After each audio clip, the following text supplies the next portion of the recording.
And I'm now being joined on the news by Mr.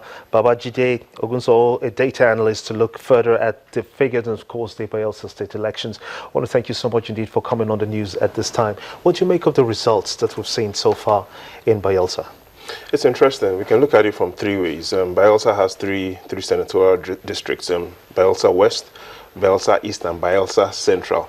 Now, in Bayelsa West, that's where you have 27% of the vote. You only have two local governments there. You have Sagbama, where the current governor is from, Dixon. He won in Sagbama. Also in Bayelsa West, you have Ekeremo, where the governor also won. Then you have Bayelsa East, where the opposition is from, where Silva is from. In Bayelsa East, you have three local governments there. You have Brass, you have Ogbia, and you have Nembe. The opposition party, APC, Silva won in Brass, but in Ogbia and in Nembe, he did not win, even though he's from that district. Dixon won in Ogbia and in Nembe.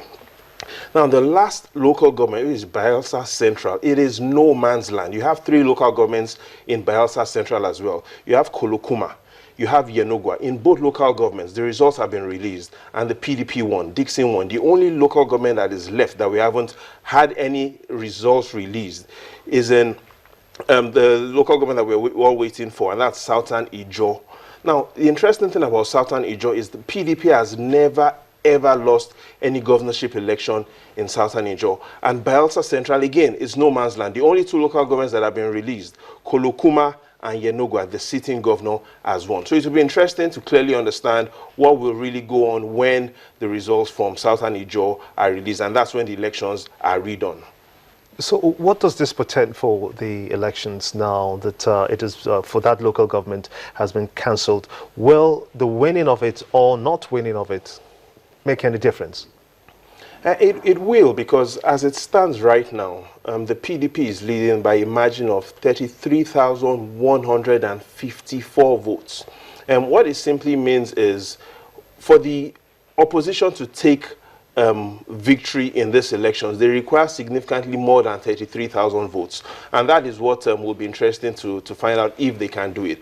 But what has happened, going back to history, is historically, the PDP has never ever lost a governorship election in Southern Ijo. And this time around, for the APC to win the totality of this election, what it needs is not just a victory in Southern Ijo, which it has never done before, but it needs a significant margin of victory in Southern Ijo. We know that the people of Bayelsa State are dogged fighters. They want to stand, like, almost some people have likened them to be like warriors. They are wanting to go through this process very strongly. Do you see a scenario such as that played out in Kogi State coming out here? Oh, yes, I do. The Bayelsans are known to play tough, tackle rough, and show no mercy. And perhaps the best indication of this is to look at the most recent report from the NBS that shows the families that are being divorced and separated. And among South and Southeast states, Bayelsa has the highest rates of families that are either divorced or separated, 5.9%. And to also show you how hard the individuals are from Bayelsa, we cast our minds back to February 1966, Isaac Boro, who had then come out to declare the Niger Delta People's Republic. Yes, he was a Bayelsa man, but this time around, I think more than the elections, what is at play are two significant things. There's a lot of money involved. Bayelsa State currently has the highest budget in the country.